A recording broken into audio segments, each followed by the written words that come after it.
When Bo Perasol took the coaching job of the University of the Philippines, it was a time when the Fighting Maroons would hold on to any lifeline they can hold on to after winning just a total of 5 times in the last 4 years.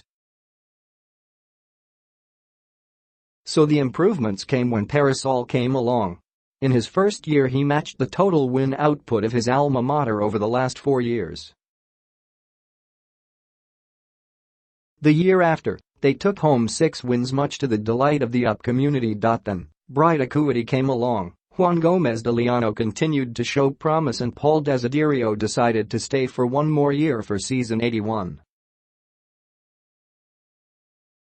All of a sudden, it wasn't all fun and games. The struggle that we had, the kind of mindset we want to have, is walang pag-aalangan. Sometimes you lose, sometimes you win, but the thought there is we can win, said Perasol as the Fighting Maroons clinched a Final Four berth for the first time in 21 years. Before, the idea is malakas ang kalaban o kaya ang mangyayari. Again, it doesn't matter, we can win this, Perasol added. Yes, I can say we've reached that point. After 2 honeymoon seasons under Perasol, with the community satisfied to have that nowhere to go but up mantra, things changed dramatically when season 81 came along. With the right tools now and a more experienced squad, there was no way the community was going to settle for more moral victories. If the past 2 years was all about going up, then this season it's all about staying there, and that wasn't an easy transition at all for Perasol and his team. In the past, parang idea it wasn't easy. Young journey wasn't easy.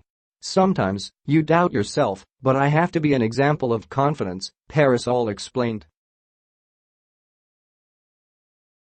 I have to be an example of the belief at what we've put in, he added.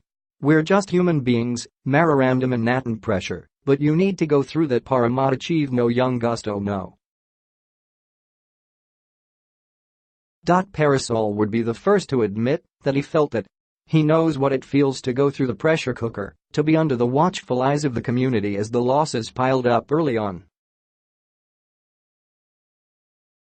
After a promising start, where they devoured the lowly UE Red Warriors, the Fighting Maroons suddenly lost 3 straight and eventually finished the first round at 6th place with a 3-4 record.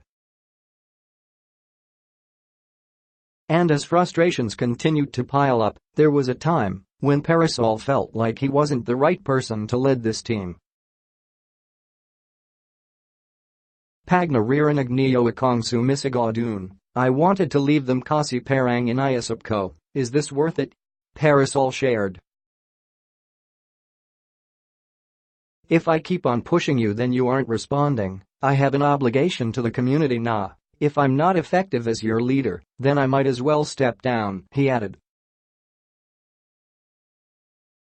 But Perasol persevered. Amid the 180-degree turn that he experienced from some of the school's most staunch supporters, Perasol was left unfazed.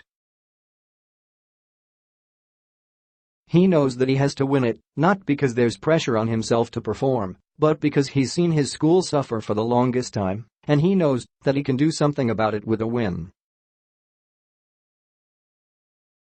The Fighting Maroons came out with a strong finish to the elimination round, capped off by a 97-81 win over the LaSalle Green Archers. Young Burden Kokasi is to win it for the community. It's not a push from them now you need to win, it's the other way around, Perasol said. You see them, you have been in up for a long time, iniisip no, you're hungry for it. You want to deliver it to them.